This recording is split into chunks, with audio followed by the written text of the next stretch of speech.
So we have some video that Cenat posted saying no accountability. And I was like, what's going on now? All I've been seeing is how Cenat is trying to say word better and has been reading, and people are giving him shit for reading, which is weird. I don't really understand that.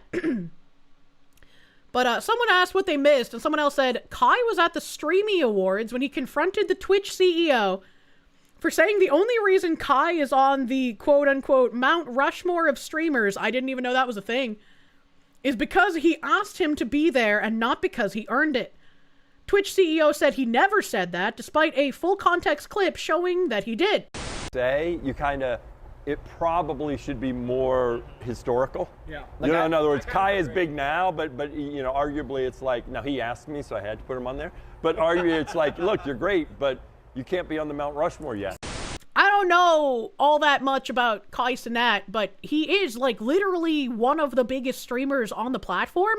And I'm pretty sure it was like him and Iron Mouse that were trading back and forth for whoever had like the most subscribers. No, somebody broke it. Somebody took my record. But look though, no, Iron Mouse, okay? I want to go ahead and congratulate Iron Mouse for breaking my record. Clap it up. No, Iron Mouse. Clap it up. And even when he like talked with Iron Mouse, he told his community, you know, like don't fucking bully, you know, her or people like that. That's not fucking cool. You don't like attack these people, which I thought was a nice thing for him to do in contrast to a lot of flesh streamers who don't bother saying that. So it's like a really weird thing for Dan Clancy to say something like that. And I feel like I would probably feel very similarly to Kai in this situation.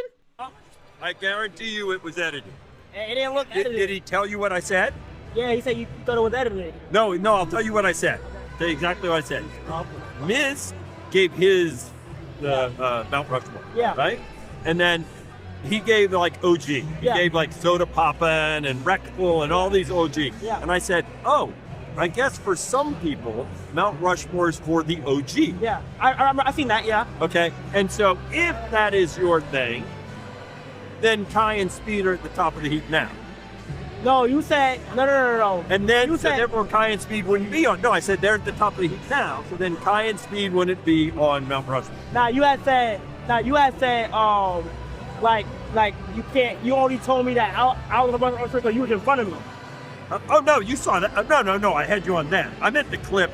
No, you said to Miz, you said the only reason why you put me on Mount Rushmore is because you was in front of me. Yeah. It's okay, bro. Okay, I might have said that, but that's just talking to me. I told John though. I might have said, but then I guarantee you, I might have said that, but they edited where they said, oh, I wouldn't have them on there. I never said that. Okay, I seen it, but it's all good though. You're too employed to care about this.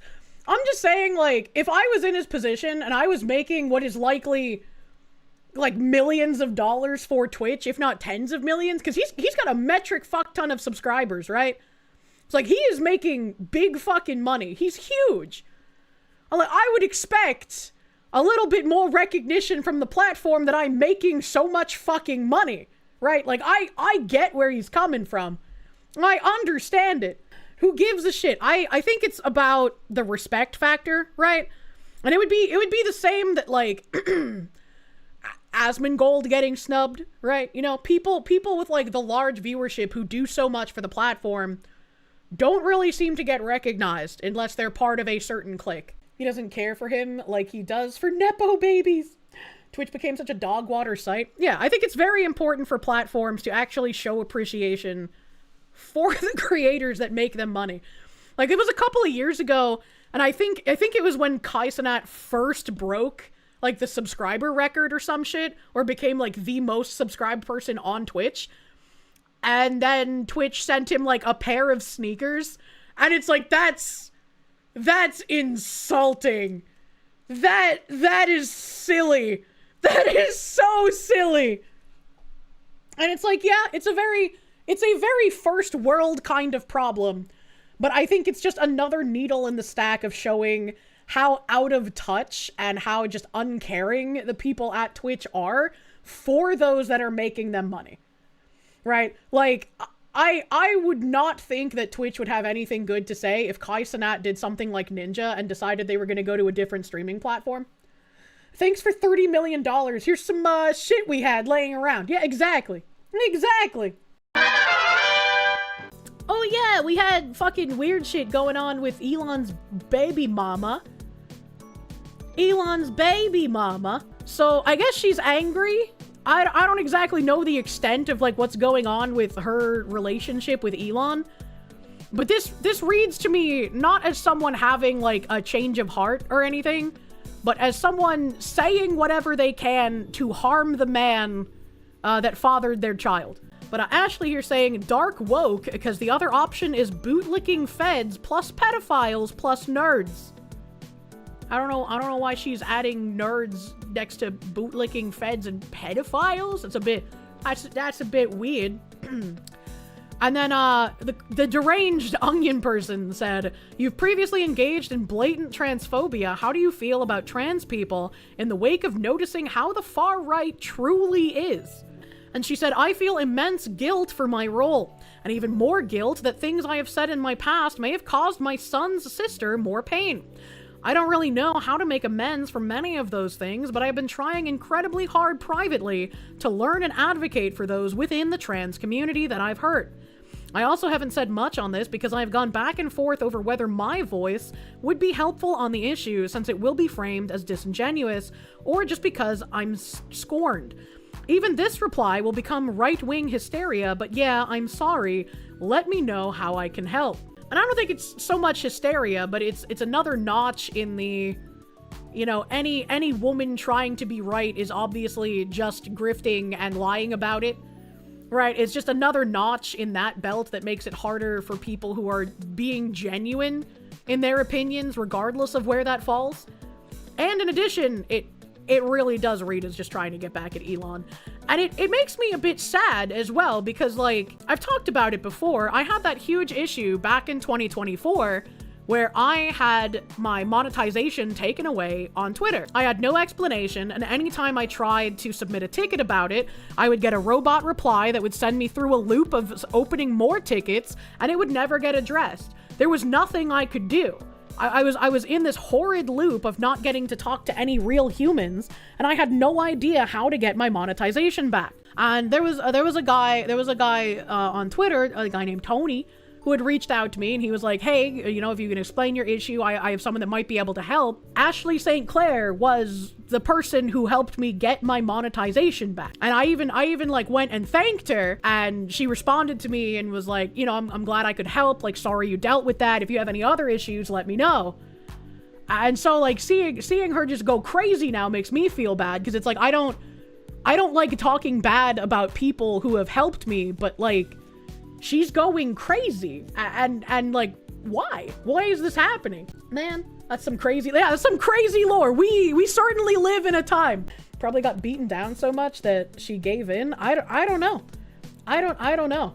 But it's like, I don't like the using of kids against a guy. And maybe like, I know Elon's trying to pump out a bajillion babies, but maybe he needs to be a bit more picky about who he's choosing to do that with, because like, this is wild. This is wild.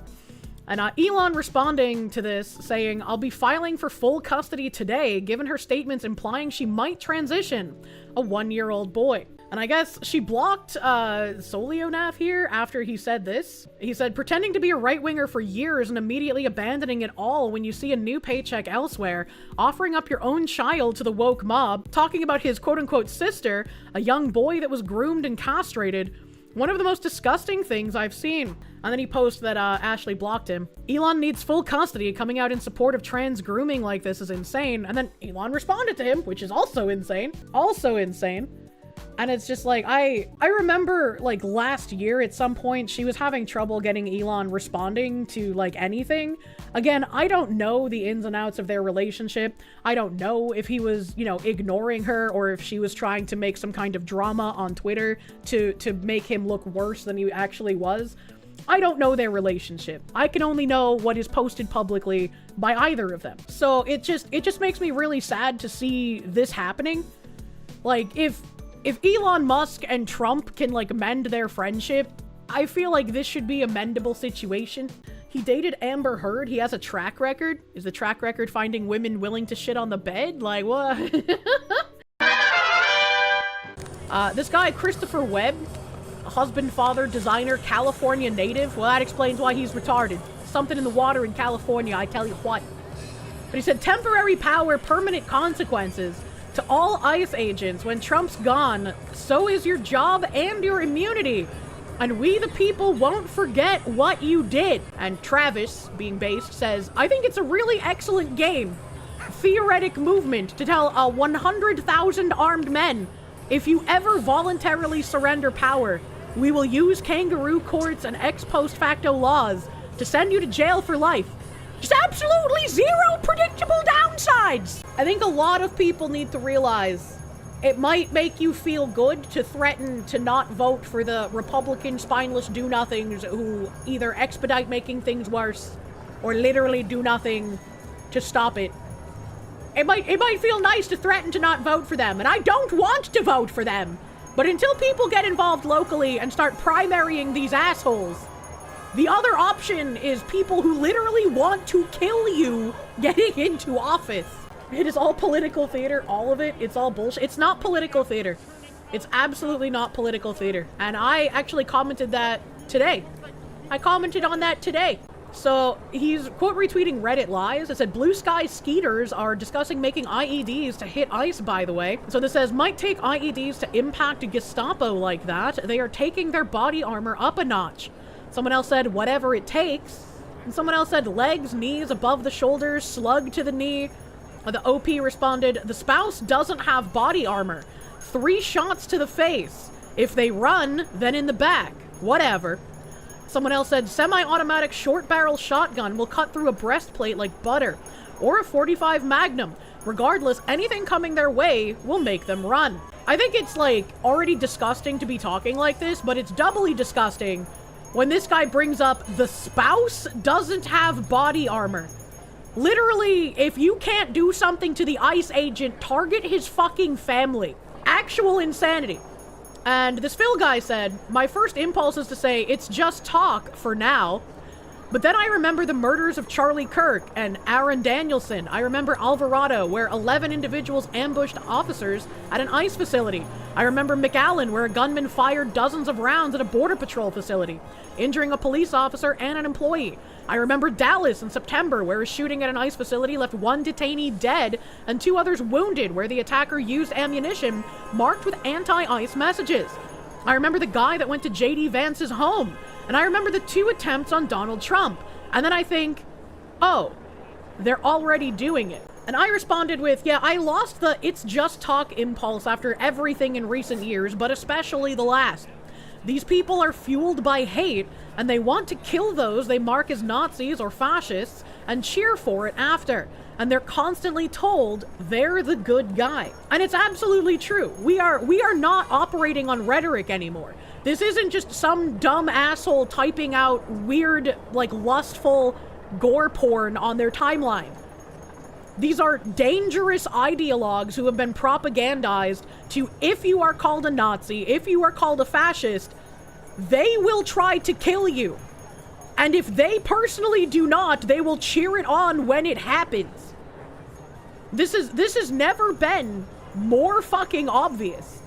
And, like, it's a depressing reality to have to admit to be living in, but to ignore it is even more dangerous. So, New Hampshire news, Maggie Goodlander, she's one of the ladies that, or one of the politicians, I can't remember if there were men in it or not, that were in the Seditious 6 video. Here's more on Goodlander and her husband Jake Sullivan. She's acknowledged that she's being investigated by the Department of Justice for taking part in that infamous video. Oh, these are all, like, different links. Damn. Damn. Damn, that's a lot of links. What the fuck? Goodlander backed by Soros, BlackRock, DC, dark money, super PACs. Why are they donating to New Hampshire Congress? And this is the donor lookup page. Category money to candidates. Contributor Jennifer Allen Soros, self-employed, investor. 9/19/24, recipient Maggie Goodlander. Damn, that's crazy. George Soros? 3,300 to Goodlander? More George Soros? Alexander Soros? Another Alex Soros? He took pictures with fucking Zoran Mamdani, didn't he? Alex, that's the one? The fact that they misspelled Super PAC does not enhance their credibility. I don't remember who Vikram Somaya is. But why are there so many people from outside of New Hampshire? Alan Solomon, Tracy Solomon, Benjamin Solares, Masood Sahaili, Alex Sobel, Gary Sobelson, Todd Snyder, Jordan Smaller.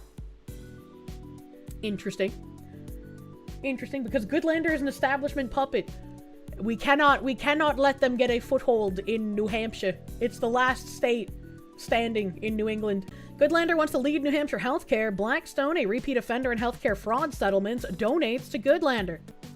Blackstone, a repeat offender in healthcare fraud settlements from 2021. Last week, the Blackstone Group made headlines for extracting hundreds of millions of dollars from a healthcare company accused of fraud, then cashing out further by taking it through an IPO. Blackstone is a repeat offender when it comes to owning healthcare companies that have paid out multi-million-dollar settlements for allegedly defrauding Medicare and other government health programs. Same Blackstone executive led acquisitions of multiple healthcare that later paid fraud settlements, suggesting significant failures of monitoring or due diligence. That's quite crazy. Goodlander donor Bain Capital has a shocking record of violations and decades of sleazy behavior. It's a violation tracker website. Current ownership, Bain Capital, privately held, mass private equity. Top 5 offense groups, competition-related offenses, 59.5 million. Employment-related offenses, 17.6 million penalty. Safety-related offenses, $16.8 million penalties. Environment-related offenses, $2 million in penalties. And financial offenses, $130,000 penalty. Top 5 primary offense types: price fixing or anti-competitive practices, motor vehicle safety violations, benefit plan administer violations, wage and hour violations, and labor relations violations. Interesting. Bain Capital, that was the company Mitt Romney founded. Crazy lore. How does it continue to swerve? For all these companies, do they charge back the total amount of defrauded funds when convicted? I doubt it. I think they only have to pay like a certain percentage, which I think is kind of nonsense. Goodlander dodges question about major donor Israel lobby IPAC. This is 2025 in October. Maggie Goodlander responded but has not answered. In my August 20th op-ed, I asked you to join me in calling Rep. Maggie Goodlander's office about her top campaign donor, the pro-Israel lobby IPAC. You did, and in doing so, you achieved something I failed to accomplish for 9 weeks. You got a response. On August 22nd, Goodlander issued her first press release addressing the humanitarian crisis in Gaza. As a fragile ceasefire takes hold in the region, it's critical to examine the record of our representatives during this crisis. And for Goodlander, the place to start is with her press release. The timing was unmistakable. On August 20th, my op-ed had criticized Goodlander for not co-sponsoring a resolution that calls for urgent aid to Gaza, and on August 22nd, her press release stated she would soon become a co-sponsor. I don't really care. Has she kissed the wall? Yes or no? That's what I care about. I don't care about her position on any sandbox war. Yeah, I don't care what she has to say about Gaza. I'm gonna be real. How Jeff Bezos is hoping to buy influence in Congress. What does this have to do with Maggie? A mailer supporting New Hampshire House candidate Maggie Goodlander is from a pro-veteran PAC that Bezos and his parents give millions to. Interesting. The season of the American Politics show has featured some dramatic twists and turns, some unprecedented weirdness and juxtapositions. Nothing may be odder than Amazon founder Jeff Bezos and his parents financing the campaign of a candidate vowing to break up big tech. Maggie Goodlander, a well-connected Biden advisor who most recently was a Deputy Assistant Attorney General at the Department of Justice Antitrust Division, is running for the House of Representatives in an open seat in New Hampshire's 2nd District. Bezos and his parents are directly paying for campaign mailers for Goodlander, touting the candidate's record of taking on the tech industry. The text of the pamphlet might not explicitly say Amazon, but it's all but there in the phrase big tech. Goodlander is married to Jake Sullivan, the White House's national security advisor. She's running against Colin Van Orsten, a former state representative who narrowly lost the governor's race in 2016. An Emily's List poll released last week has Goodlander up by double digits. In some sense, the way the Bezoses ended up footing the bill for anti-tech mailers is indicative of an unbridled campaign finance system that allows geysers of cash to flow across American elections through increasingly convoluted channels. The billionaire might himself have gotten caught up in the intricate system by unwittingly funding an anti-monopoly crusader who wants to dismantle the company he built. Or it's just lip service and he's paying her because they're ideologically aligned. But Bezos' interest may have more to do with Goodlander's national security expertise, which is where his current business ambitions really lie. I don't know if we need to finish reading this. We just know that he's paying for her mailers. And this is all just trying to figure out why he would do that when she's apparently anti-tech. They're ideologically aligned, so clearly she's not as anti-tech as she claims. Sometimes the true answer is the easiest one. As 2 Democrats seek wide-open New Hampshire congressional seat, one draws heavily on out-of-state cash. Campaign finance filings revealed a difference in where Maggie Goodlander and Colin Van Ostern are getting funds for their contest to see who will have a chance to succeed outgoing Representative Annie Kuster. And I remember this was an issue in Georgia as well. There was some lady that was getting like super mega funded from out of state. 80% she's saying anti-tech monopoly, but will provide exceptions to anyone who funds her. Yep, pretty fucking much. We need a Homelander to handle the Goodlander. True and real. Let's see here. Goodlander's donors note the quality of disclosure and compare with the other Democratic candidates prior to the primary. $0 in small individual contributions. Amid the 20 riots, Goodlander backed cash for defund the police and pro-reparation organization. Keep your fucking reparation bullshit the fuck out of New Hampshire, lady. As fiery riots swept across American cities in the summer of 2020, a group of outraged graduates of Groton, an elite Massachusetts boarding school, demanded the administration donate hundreds of thousands of dollars to activists supporting the protests. Among the organizations to be funded were groups advocating defunding the police and releasing rioters arrested during the protests. And among the Groton grads making the demands was future Democratic candidate for Congress Maggie Goodlander, Groton 05. Yeah.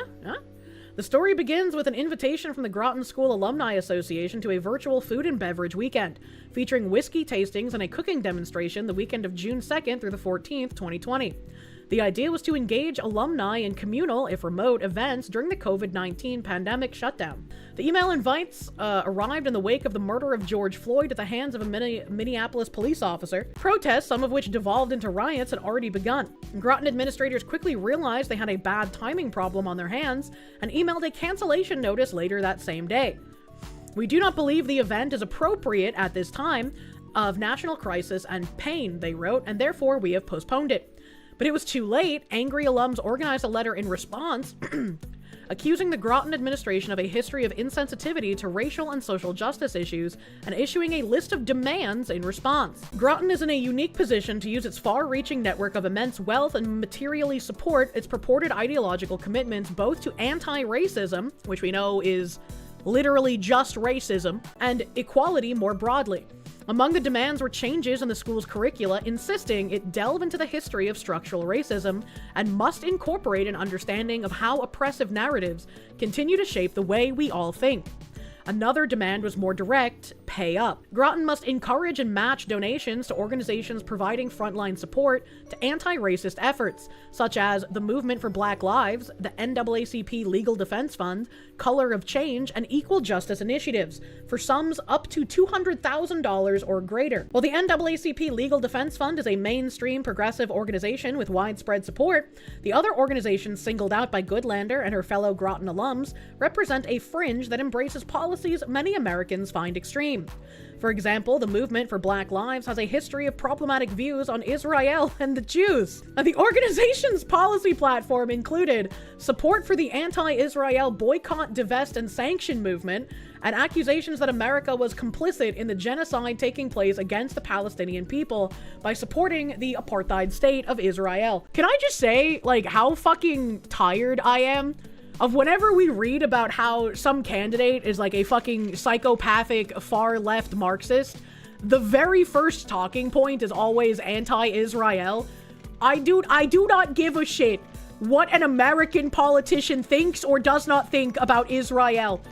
You could put this at the end, but why does it always start with this? It's all so fucking tiresome, man. The Movement for Black Lives even joined an effort along with the terrorism-linked Council on American Islamic Relations calling for cutting ties with the ADL due to its support of Israel. Based? Like, what am I supposed to disagree with here exactly? And Color of Change, which describes itself as the nation's largest online racial justice organization, also runs a political action committee that has helped fund the campaigns of anti-Semitic members of Congress, U.S. Representatives Rashida Tlaib and Ilhan Omar. Well, I mean, I have a problem with that, because those people shouldn't be in our government, but... But Kirsche, Israel bad! We need to revamp the Pink Cat Good, Pink Cat Bad song. On crime issues, the group's Goodlander wanted to fund also support ending all cash bail, an experiment that critics say has already ended badly in New Hampshire, defunding the police, amnesty for all protesters, including those arrested during the riots and looting of 2020. They also backed taxpayer-funded reparations for slavery. See, why not lead with this? Why not? That's actually bad. I don't care what Goodlander or any of these other freak organizations care about Israel. Why not lead with this? Because this actually affects Americans. No amnesty for rioters, fuck them, true. A Goodlander declined to respond to questions about the letter or her support for the groups and their policies. She has, however, openly embraced identity politics, urging Granite Staters to vote based on the sex of the candidate and arguing that it matters. If the 2nd Congressional District elects a woman as opposed to a man, you know what, Goodlander, you're right. You're so right. And I'm glad you're urging Granite Staters to vote based on sex instead of actual policy. I will vote for any man who runs against you, regardless of his platform, because women should not be in positions of power. Thank you, Maggie Goodlander, for opening my eyes. Her opponent in the Democratic primary to succeed retiring U.S. Rep. Annie Kuster is former executive counselor Colin Van Ostern. Interestingly, while Goodlander leads Van Ostern by 10 points in the new St. Anselm College poll, 41 to 31%, she was trailing him among self-identified, very liberal Democrats, the very people most likely to support these same far-left causes. That's a little crazy. Republicans running in the 2nd Congressional District primary criticized Goodlander's politics. It concerns me that the Democrat Party has embraced the idea of equality over merit and separating society based on skin color, gender, and political views, said Ware Republican Lily Tang Williams. Using identity politics to divide citizens is a communist tactic I saw when I was growing up in communist China.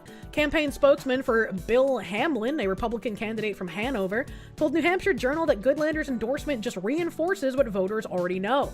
She prioritizes the radical left's agenda, not the people of the 2nd Congressional District. Voters see what happens in big blue cities and states that defund their police. Crime skyrockets and chaos ensues. And Vikram Mansharamani, a Republican from Lincoln, what in the Star Wars?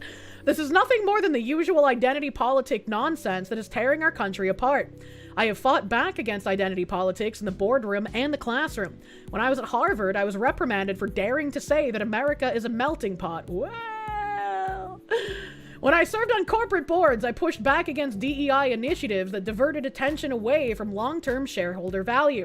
I am not at all surprised that Maggie Goodlander supports DEI efforts and backs groups that want to defund the police. Goodlander's actions 4 years ago may sound extreme to some voters today, but there was a dramatic shift to the left in the months after the George Floyd murder. Many political figures appeared to shrug it off or perhaps even sanction rioting and violence. I don't think we need to read the rest of that at the end there. It has nothing to do with Maggie. It's just Healy spouting some nonsense. What else is in this? Goodlander under fire over bizarre financial filing omissions. Goodlander said her roots are in Nashua? A particularly nasty issue left over from the political campaign. The department's inspector general has completed his... Why does this guy sound like he was a newscaster during the Reagan era? What is this? Investigation into the search of Bill Clinton's passport file. Is that there was indeed an attempt to use the Department of State to influence the outcome of a presidential election. That is a very heinous... That was Peter Jennings? What does this have to do with Maggie Goodlander? ...activity, and shame on the Department of State that it happened. In addition to former Assistant Secretary of State Elizabeth Tamposi, who has already been fired, as many as 10 other department employees will be disciplined, but no one else will be asked to leave. Okay. My mom's a fighter, and because of her, so am I. She's a real fighter, and because of her, so am I. And she's a real fighter. In fact, our reputation hasn't been tarnished. Is her mom the tampon lady that got fired? Is that why it's relevant? I don't know who her family is. This building has no business being engaged in partisan political efforts of this sort. And she ran for Congress in this very district. But no one else will be asked to leave. Since her father's death, Betty Tamposi has ranted against and refused to accept the fact that her father's will and trust mandates that her brothers, Samuel Jr. and Stephen, would manage the family's extensive business and real estate holdings. Nashua Telegraph. Betty has refused to accept her father's view that she was a spendthrift, not to be trusted, not to be placed in charge of the family's business affairs. The tale of political ties and bad debt. Stop special interest funded candidates from corrupting New Hampshire. No, I mean, I agree with that, but like, was the point of this video that the Tamposi lady is Maggie Goodlander's mother and Maggie Goodlander continuously praises her? Why does she look black here? I don't understand what I just watched. And now she's clawing her way into a position of power. I guess so. Maggie was raised in the swamp and even married deeper into it. She starts every speech talking about her mother. Here's what she won't tell you. So I guess the Tamposi lady is Maggie Goodlander's mother. I guess that's what they're saying. Corruption runs in the family. Yes, that is her mother. Kirsche, you can't just ask people. I can ask why a white woman is suddenly black. I can certainly do that. How greed cost Elizabeth Tamposi a literal fortune. I guess is a thing on her mother. Goodlander's mother, Elizabeth Tamposi, was fired by President Bush for dirty politics in 1992. Ah, the stinky pussy runs in the family, I see. Jake Sullivan, swamp-leading neocon. Jake the War Snake Sullivan Archives. Goodlander's husband, Jake Sullivan, may be guilty of perjury relating to the Hillary Clinton campaign dirty tricks. Clinton attorney briefed Jake Sullivan on Trump-Russia conspiracy. Biden world candidate, Wayne's World, says that she's a renter, owns $1.2 million house. What the fuck? Goodlander makes another false claim against her opponent, declines to provide evidence. Goodlander's sketchy voting history highlights carpetbagger issue in New Hampshire Journal. Goodlander asked to recuse herself from Trump-Russia probe. Goodlander's financial disclosures claim she has no idea of the value of her investments or how much they earn. Goodlander shows investments and holdings that could be worth more than $30 million. The YouTube video of Maggie Goodlander, one of the seditious six, telling military to defy illegal orders. Goodlander shaken and emotional on the debate stage while Lily Tang Williams verbally slays her. Clip a lot that Vinny shared with us. Can you show this clip? Check this out, guys. Vinny! Here's a U.S. NSA's wealthy wife is up there debating with this Asian lady. Okay, you have to hear her accent, how tough it is to understand.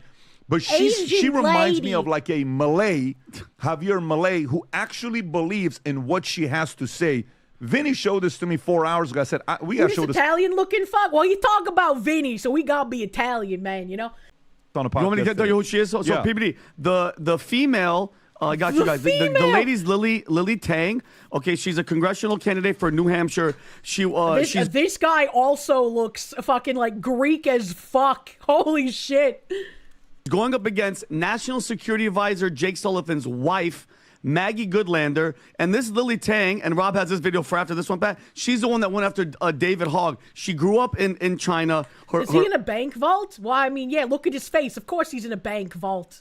Her parents and everybody grew up under Mao's communist rule. She was longing for freedom. She fled at 23 to come here with $100 and a little English Constitution book that sold her the dream. And this is her going up against Goodlander, Maggie. And hope for the best. Hope that the results will trickle down to hardworking people. I take a very different approach. I believe that the middle class deserves a tax cut.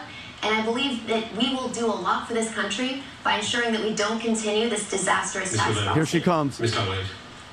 You are wealthy. You're worth $20 million to $30 million. How do you know about regular people suffering? Do you go shopping, go to Walmart, buy food? I talk to those people. And you pretend to be a renter in Nashua a few months ago, moved back to run for this open seat with millions of dollars from Washington, D.C. insiders. And the millions of How dare you pretend to rent in Nashua? And you pretend you are poor, complain rent is so high.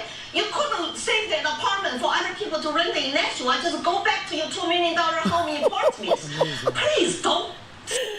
The idea of fucking Lily Tang Williams with her thick-ass accent saying, just go back to your home in Portsmouth. That is so fucking funny. Go back to where you came from, wealthy white swamp woman. Say that because you do not understand regular people's concern. People crying in my She's a arms. savage. I do love Lily Tang, man. Can I say something first? Yeah. This is what I love about immigrants who come to this country legally, Yep. sometimes not Yep. even legally. How much they This love. is why, like, every time we get into the, like, I think you should have to be a natural born American to run for our government. And it makes me sad because, like, Lily Tang is the example I bring up every time of an immigrant who's come here and is way better than a lot of the actual natural born Americans at wanting to do well for us. So it's like, I would hate that stipulation would exclude people like Lily from running, but I think we need it to make sure people like Ilhan Omar cannot get into positions of power. Appreciate and value being an American, because we start to see people on the far left who hate America, who are burning American flags, who are shouting death to America, who are pledging allegiance to ISIS or Hamas or Hezbollah, whoever it is. Meanwhile, you have people that came here from Mao's China or Fidel Castro's Cuba or Maduro's Venezuela. Have you seen videos of like the Vietnamese? Wait, why did you say everything with a normal accent, but then when you got to Venezuela, you said Maduro? Why did you say everything else normally, but then go Maduro? Why did you do that? That's so weird. The Koreans like singing, "We love Donald Trump, Donald Trump." It's incredible. So I don't know if did you can find Spanish that. accent Thank you. syndrome. Right there. Great. Great. Call the FCC. But the reality is, when you've experienced the worst of communism, you ain't going back. And once it's almost like if they start to smell like, here, you some South Koreans. Donald Trump. I don't like what's going on here. They smell the communism in the face. He's a quarter Hispanic, probably. Why didn't he go into Spanish accent for the Cuba?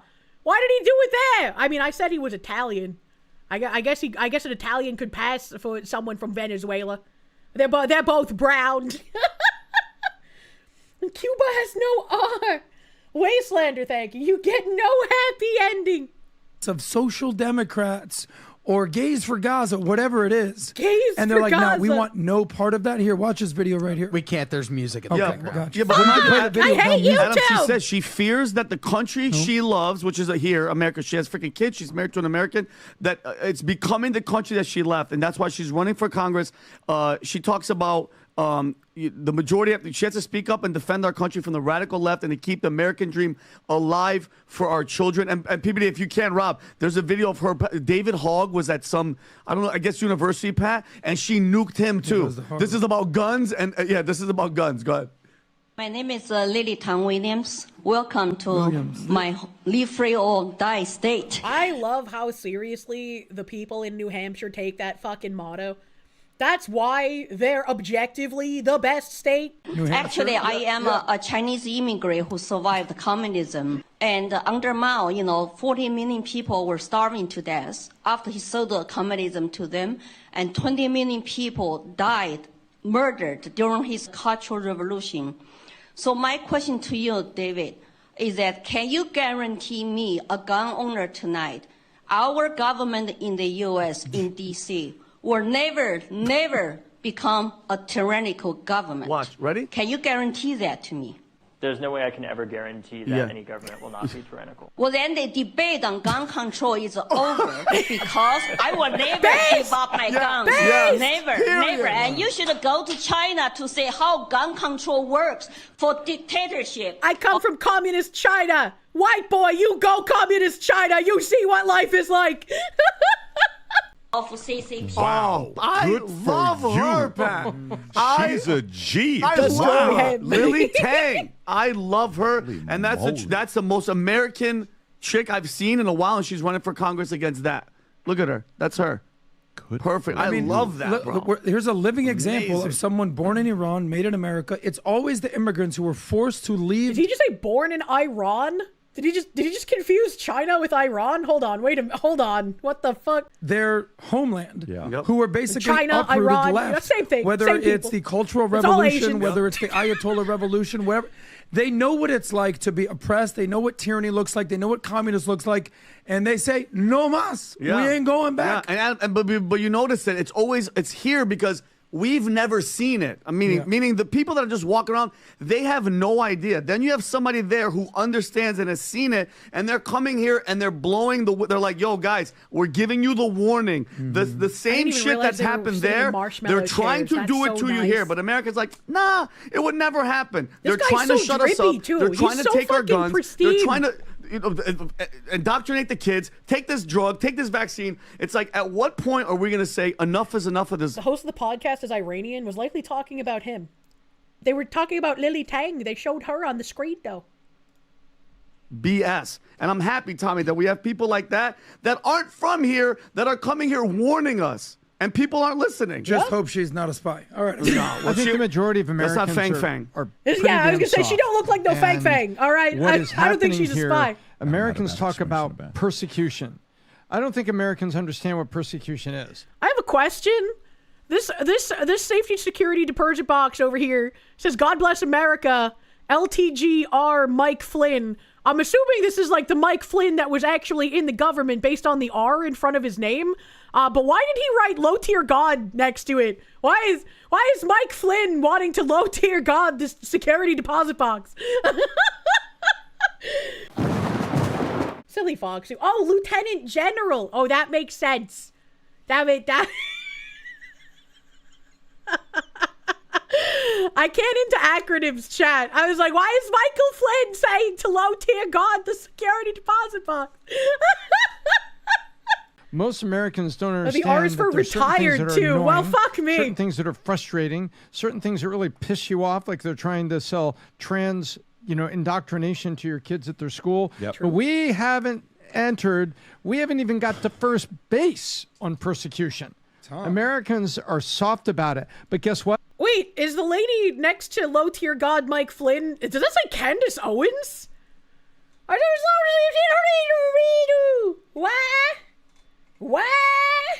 What the heck? But conservative Americans are waking up because we can see it coming down the hall. We can hear the footsteps. And so now people are speaking up. And God bless you, Lily Tang Williams, for what you're doing.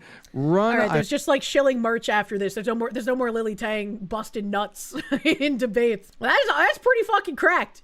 That's pretty cracked. Thank you, New Hampshire News, for that conglomeration of shitty things about Maggie Badlander, as it were. Also, my mods gave me information about that guy who was trying to speak rationally to protesters. I love you. I love you, okay? I love you. Just stop. I'm just here to help. What? I'm only here to help. I'm running for governor to help our state. I want to help you and It's a riot. A political. We need more mental health beds in our state. I'm running. For yourself? We need more mental health beds. I mean, to be fair, this old white guy is kind of retarded, we need but more mental health beds in our state. Like, I have no idea what he's trying to accomplish here. Court grants restraining order against Thomas Evenstad with multiple felony convictions and a history of stalking and sexual violence. A judge in Dakota County granted a harassment restraining order that I filed today against Thomas Evenstad, a convicted rapist and stalker who engaged in repeated threatening and harassing behavior against me over the past few days. The HRO remains in effect until November 10th, 2027. Damn, he looks, kind of curmudgeon-y. Evenstad ignored my request that he stop contacting me and made threats about coming to my work and confronting me. In an email on Friday afternoon, Evenstad wrote, "Go get an HRO too, you fucking cunt." Why do they always get so angry when you ask them to leave you alone and then they don't and then you force them to? What the fuck? The threats made by Evenstad, coupled with the failure of the Egan Police Department to address the seriousness of Evenstad's conduct, led me and my family to leave our home in Egan on Friday. We did not return until late Saturday evening. Evenstad is a Republican candidate for governor and the leadership of the Republican Party of Minnesota, and staff have also been granted HROs against Evenstad. Bro, what the fuck are Republicans even doing in Minnesota? The Republican Party of Minnesota later banned Evenstad from any party events. In fact, Evenstad was arrested on Sunday evening for violating the HRO granted by the staffer for the Republican Party of Minnesota, and he was booked into the Dakota County Jail in Hastings earlier today. Well, that's good. At least they kicked him the fuck out. How is he running for governor then? Because he was in that crowd saying that he was running. In 1999, Evenstad was convicted of raping an 18-year-old woman. Evenstad later pled guilty to stalking his victim, the prosecutor, the judge, and law enforcement. How did he have time for anything else with all the stalking he was doing? That's like morning to night stalking. What the fuck? Additionally, he was convicted in 2019 for making terroristic threats. Beyond his criminal convictions, Evenstad has been the subject of multiple civil commitments. In 2006, he was committed as a sexually dangerous person with a psychopathic personality. Court records show that attempts were made to have him civilly committed for mental illness. He didn't sound like he was talking Republican talking points when he was talking to that crowd. Evenstad drives vehicles similar to those used by law enforcement and distributes business cards with law enforcement images with the word sheriff across the top. Oh, gross, dude. The threats I receive from Evenstad are not isolated, and they're part of a long, well-documented pattern of criminal behavior that poses a clear danger to public safety. While the court's decision to grant a restraining order is an important step, it should not have taken repeated harassment, threats, and forced displacement for the legal system to act. Well, the legal system kind of doesn't like doing shit. We need law enforcement and political leaders to treat individuals like Evenstad with the seriousness their histories demand. True. This is not about politics, it's about protecting people from a known threat. Evenstad's first court appearance on the HRO violation is on Wednesday, November 12th at 8 a.m. at the Dakota County Judicial Center in Hastings, Minnesota.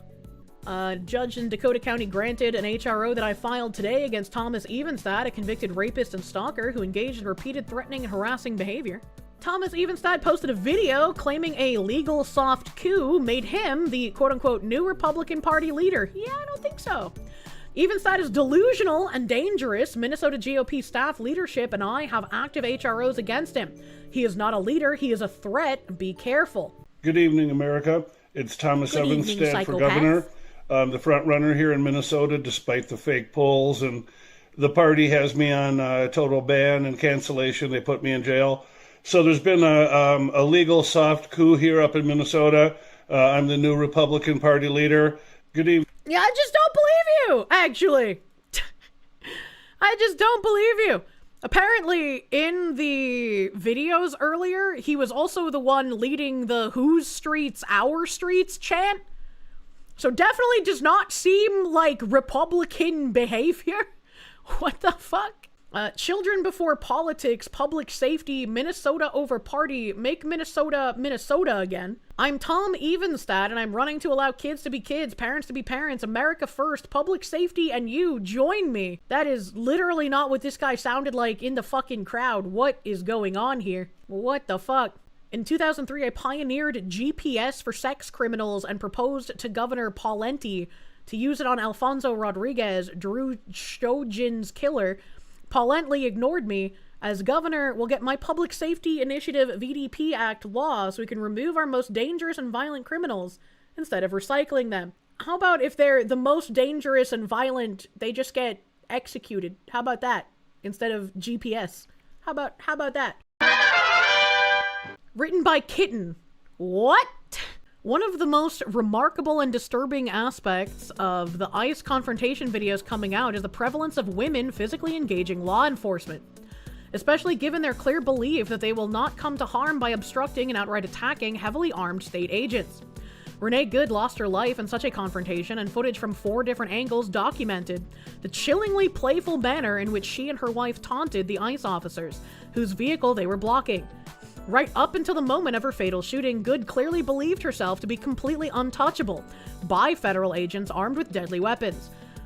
To look at her face mere seconds from death is to see a woman engaged in play fighting, someone incapable of imagining that stalking men with guns, blocking their vehicles, ignoring their orders to desist, to leave her car, could possibly get her hurt. I'm glad whoever wrote this blog is echoing exactly what I said when this happened. Whatever you think of the legality of Good's shooting, the fact that she seemed to sleepwalk into it, blithely oblivious to the extreme peril in which she placed herself, is sure to disturb you. It disturbs me. It is disturbing. These people are heavily brainwashed. The truly disturbing part is that Good's behavior is far from an outlier. German blogger Yugi Pippius, recently echoed my own shock at how quickly activist tactics have escalated in his essay, Courting Death to Own the Nazis. In the excerpt below, he's describing not Renee Good's fatal encounter with immigration police, but another white woman in Minnesota successfully employing the exact same tactic Good used. blocking a public road to prevent an ICE vehicle from moving, and proudly posting the entire episode to TikTok. You don't know her name because she survived the incident. She incited without injury, but she's one of thousands of newly radicalized activists playing a dangerous game of interference with federal law enforcement. Click through to watch the video, it's very illustrative. The most instructive moment in this clip, again one of dozens, comes right at the beginning, when our heroine tells the ICE agents whose car she is blocking that we can play because my car's bigger than yours. This random woman who probably has kids in school and a mortgage and a miserable ex-husband on the hook for God knows how much child support, thus openly contemplates weaponizing her vehicle against multiple armed law enforcement officers. That level of middle-class political radicalization is pretty amazing, if you ask me. And then there's some globo-homo art here that says, if you see ICE, cause a scene, make a distraction, block their vehicles, stop them from entering buildings, yell at and shame them, keep each other safe. Objectively speaking, those ICE-watching women engage federal law enforcement officers in repeated rounds of chicken. Their aim is to edge beyond being a mere nuisance and cause meaningful disruptions, while hoping always to stop short of becoming a serious, actionable threat. This is a very hard balance to maintain because, of course, threats are perceived subjectively. Where exactly the line falls will vary from officer to officer and from situation to situation, according to a multitude of imponderables. Anyone who plays like this is trying to get shot, whether she realizes it or not. We can play the soccer mom monologues to TikTok while maneuvering her car to prevent an SUV of heavily armed men from driving down a public street. Like good, the fact that her actions are incredibly dangerous, that her situation could unpredictably spiral out of control and result in her death or someone else's, seems to never cross her mind. Why are so many middle-class people, especially women, behaving with such reckless disregard for their own safety, seemingly without realizing it? Yes, they oppose immigration enforcement, they consider ICE's mission illegitimate, but most people who hold these views do not engage in direct action with armed law enforcement. And even fewer would put themselves in a position to be. In a position to be beaten or shot by physically obstructing or interfering with officers. Yet a critical minority of mostly white, mostly middle-class activists, disproportionately women, have been radicalized into this extreme form of activist protest in large numbers. How did this happen? To understand why, first understand that activist groups of the kind that Good belonged to encourage their members to use the exact interference tactics she employed, as well as other, even more dangerous ones. These groups publish various guides on how to prevent law enforcement from fulfilling their mission or arresting their fellow travelers. They conduct training sessions for members to rehearse these tactics before deploying them in the field. They are well organized and well funded. Below is an excerpt from a publication circulated by ICE Watch Minnesota, one of the activist groups with which Good was reportedly affiliated. Here they advocate surrounding law enforcement officers with civilian cars as a de-arrest strategy, calling this tactic the lowest level of risk. Tonushi, thank you! Shit testing against an authority figure. These are women with daddy and discipline issues and never had actual hardships, so they borrow others. Yeah, I mean, in a way, it definitely feels a little like a sexual fetishy where, you know, most men have been turned into soy cucks by just how society has been warped in general. And so these are women like seeking out masculinity in any way they possibly can, regardless of how dangerous it might be. But I think more broadly, it's like they've been propagandized into believing that if you're part of this cause, you are a good person. And they have the like, I am the main character in this action movie, and I will be celebrated and get all of the updoots and get all of the attention that I crave if I can just show how good of a person that I am. It never occurs to them that even if they give their life, they will genuinely not be remembered. And they will not be remembered as a good person either. They will mostly be remembered as a pitiful individual that gave their life for a cause that doesn't care about them and sees them as completely expendable.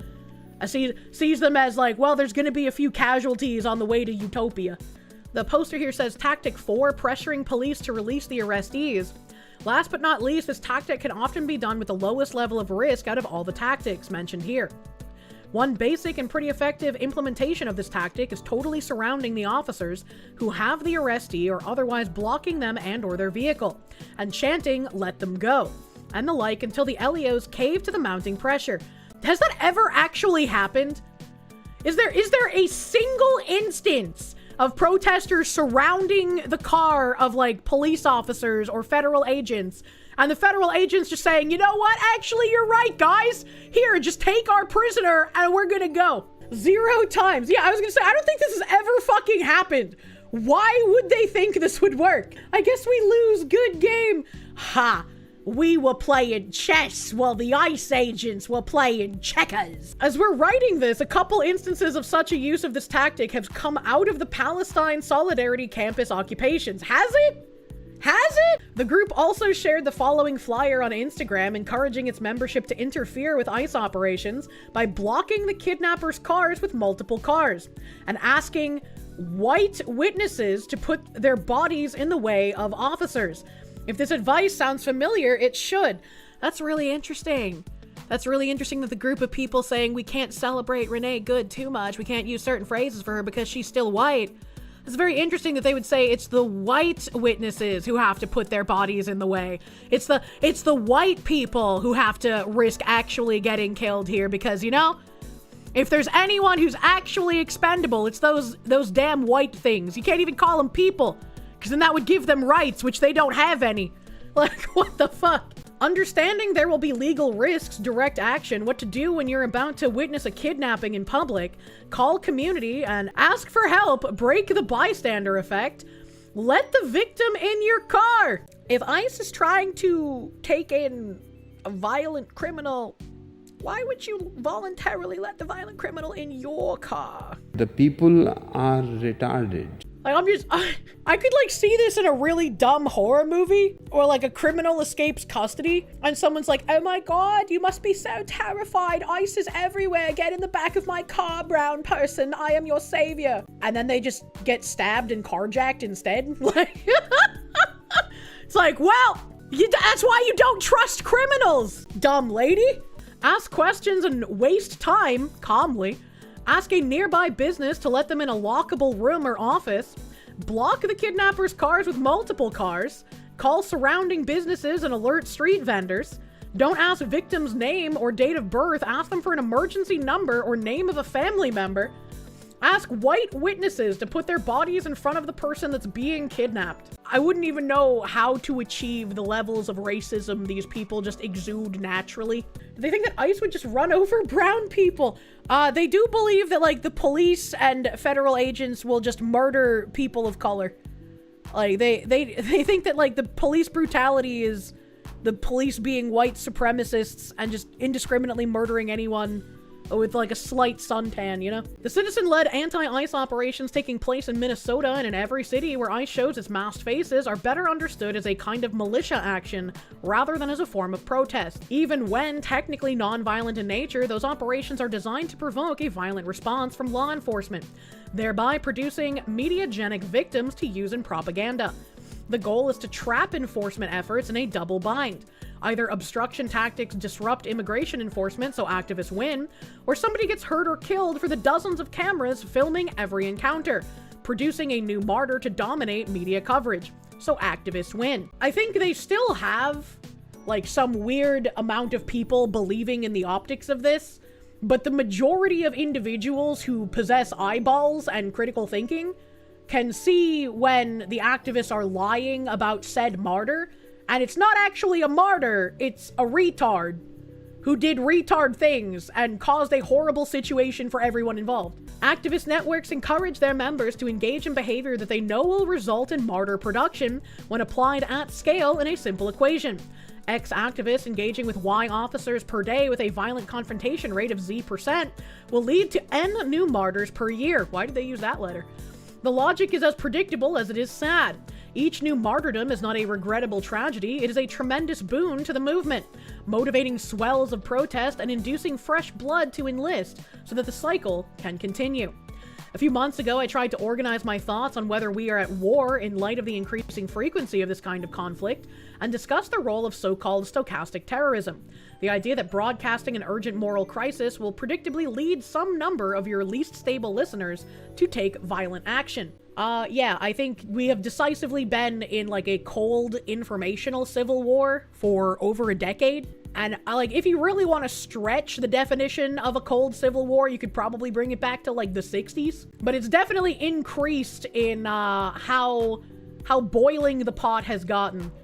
And at least since 2020, you could definitely make an argument that it has been the civil war levels of just insanity. And in the past 2 years is when the actual physical violence has skyrocketed.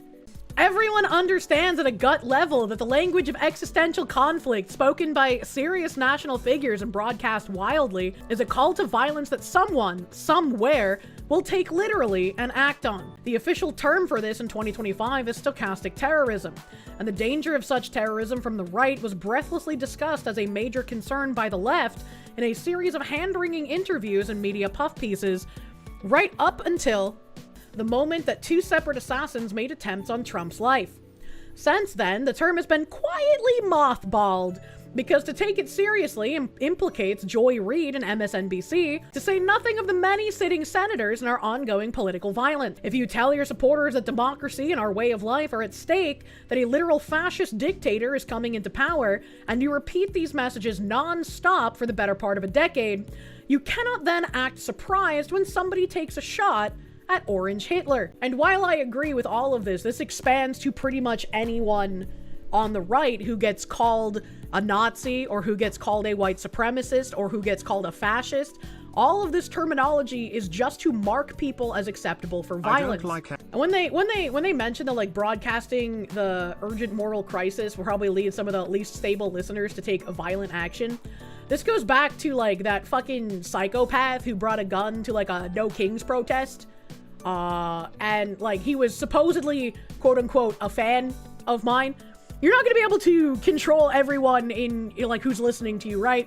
But this wasn't a case of like an actual fan going rogue and doing something disgusting and disturbing. This was like the only time he engaged with any of my content was after reading all of the hit pieces made about me. Like we went through the timeline of when he started engaging with my content, and he had never been to any of my actual streams, only engaging on Twitter, and only after all of the Vice hit pieces had come out. So someone had painted a picture of me being some sort of weird, dangerous Nazi radical, and some low IQ individual believed this and decided, I'm going to use pictures of this deranged Fox thing that surely agrees with me based on these articles. And so it's very easy for someone who is already incredibly disturbed to get taken advantage of by propaganda, which is also why a lot of people speaking on platforms like I do will never openly advocate for any kind of violence. Because if anything could even get misconstrued in that manner, some psychopath might actually attempt to act on it. And like, you don't want that to happen. You don't want a psychopath trying to do something claiming they're under your fucking banner when that's not what you want. Stochastic terrorism is a vital concept in understanding the 4th generation warfare of our slowly simmering maybe civil war.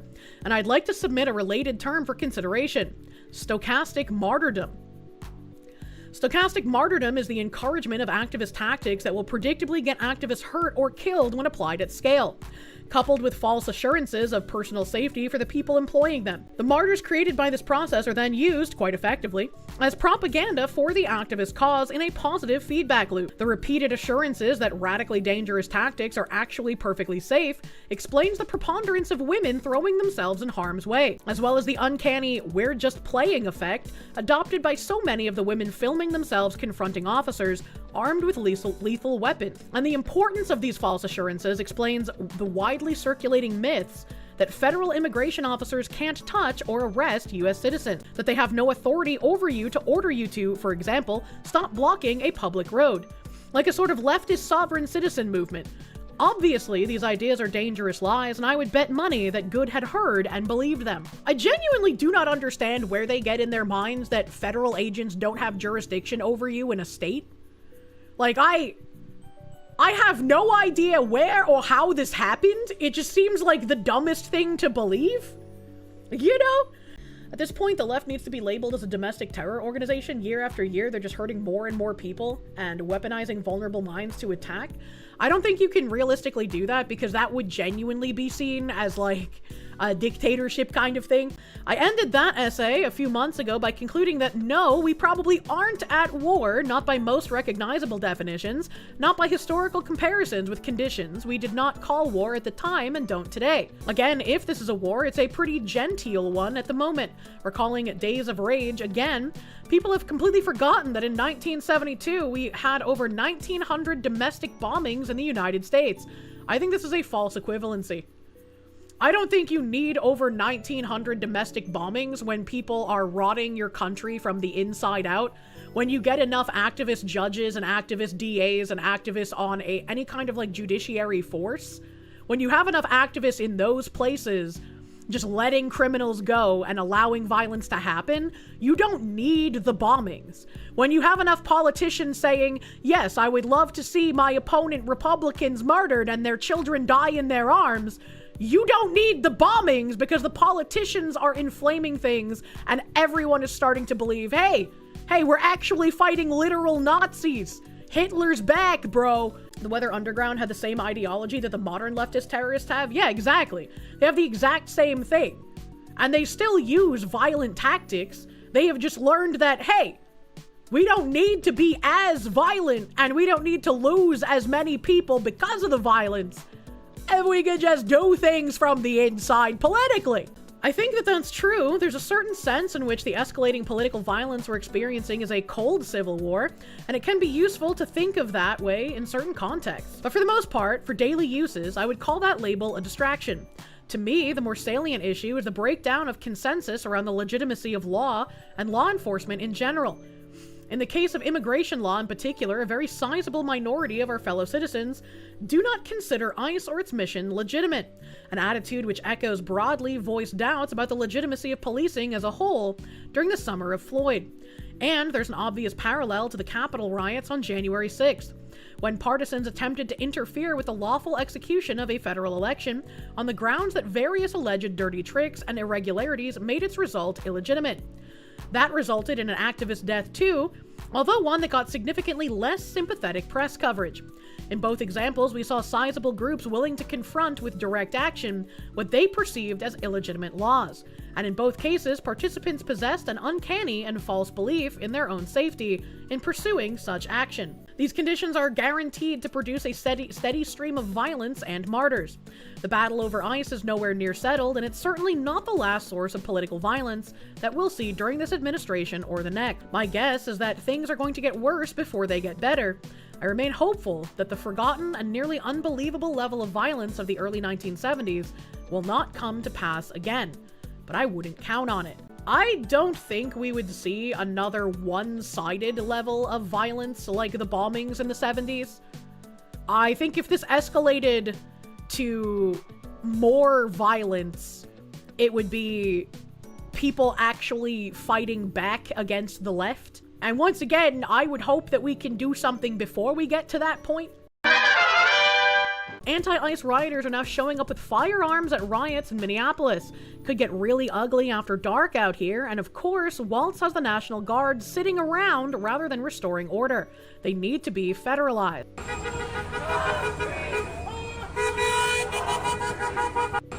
Interesting. At Governor Waltz's direction, the Minnesota National Guard have been mobilized and are staging to support local law enforcement and emergency management agencies. So they're going there to protect the protesters then? Because that's kind of the entire thing Waltz was talking about. Radical leftists in Minnesota openly assault and batter Jake Lang on video. No fear, no consequences. The Insurrection Act exists for exactly this. Deploy it and crush these threats now.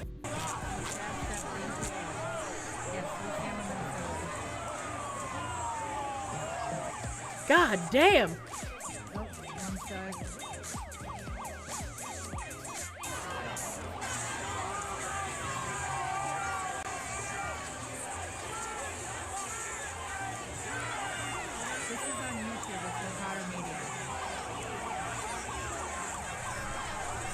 This is in Minneapolis. See, this is why, if you're gonna go down there, you need some pretty fucking intense... You lost. You're next. Brother man. Brother man. What the fuck are we talking about here? Does he realize Democrats were the Confederates? Yeah, I don't think they do. And I don't think they could make the connection. I know the Civil War wasn't entirely about slavery. It was more to do with state rights, but it's a little funny that they will run around with a sign saying you lost with the Confederate flag when it was overwhelmingly like the Democratic Party that was in favor of having the slaves continuously. And now the Democratic Party is like, but if we get rid of the illegals, who will do our toilets and our lawns and our other slave labor? History is a circle, man. Jake Ling got mobbed in the street, literally bleeding in the footage. People were screaming, "Fuck you, Nazis," swinging, shoving, total chaos, getting out of hand fast. How did they steal his fucking, like, little plate carrier thing is what I want to know. Oh yeah, you can see the blood on him. There's the guy in the red jacket, I guess, trying to help him get out of the mob. And that's why they were calling the guy in the red jacket a Nazi. He was helping them try to get out. Jesus.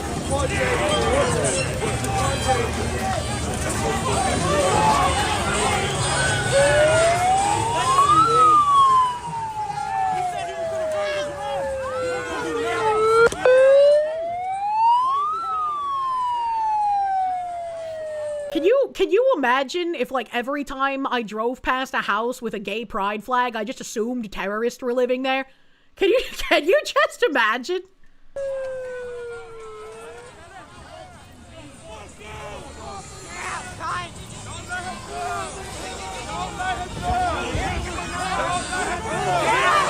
It would probably be correct. Well, in current year, you know?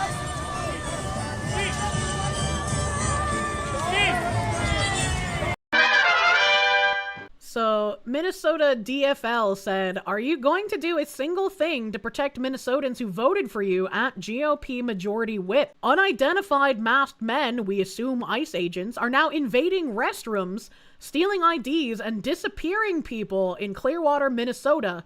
Do something."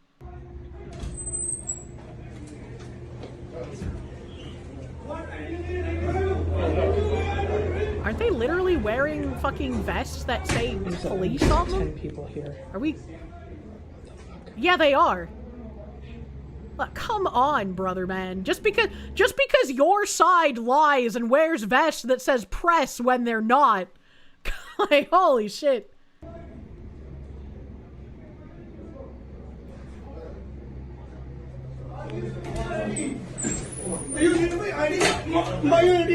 Right. Not even speaking English? I voted for this? Thank you, ICE. I salute you.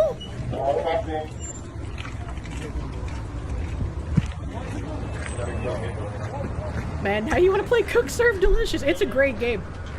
Angry gibberish. Yeah, what are we supposed to do about it? I want more of this. Law enforcement is not allowed to detain people arbitrarily and without a warrant. Restrooms are non-public spaces. Ignoring an offer to provide identification while forcibly detaining someone is an unconstitutional due process violation. Everything about this video is sick. And then, let's see, who responded? Anthony Gokowski? He's an editor at Alpha News.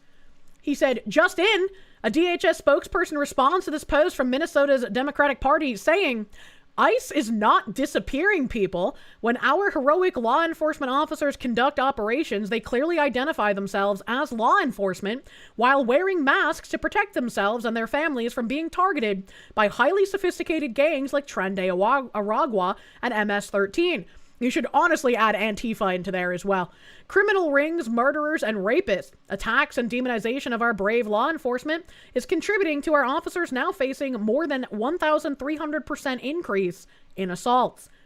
On January 14th, ICE arrested Manjinder Singh, an illegal alien from India, no wonder he was speaking Star Wars, who admitted to officers that he entered the U.S. illegally. He received full due process, was issued a final order of removal by an immigration judge in April 2022. We encourage all illegal aliens to take control of their departure with the CPB Home app. The United States is offering illegal aliens $1,000 and a free flight to self-deport now. We encourage every person here illegally to take advantage of this offer and reserve the chance to come back to the U.S. the right legal way to live the American dream. If not, you will be arrested and deported without a chance to return. I think they're being a little too kind here. I think they can get the 1,000 and a free flight, but I don't think that illegals should have the chance to come back later. You know?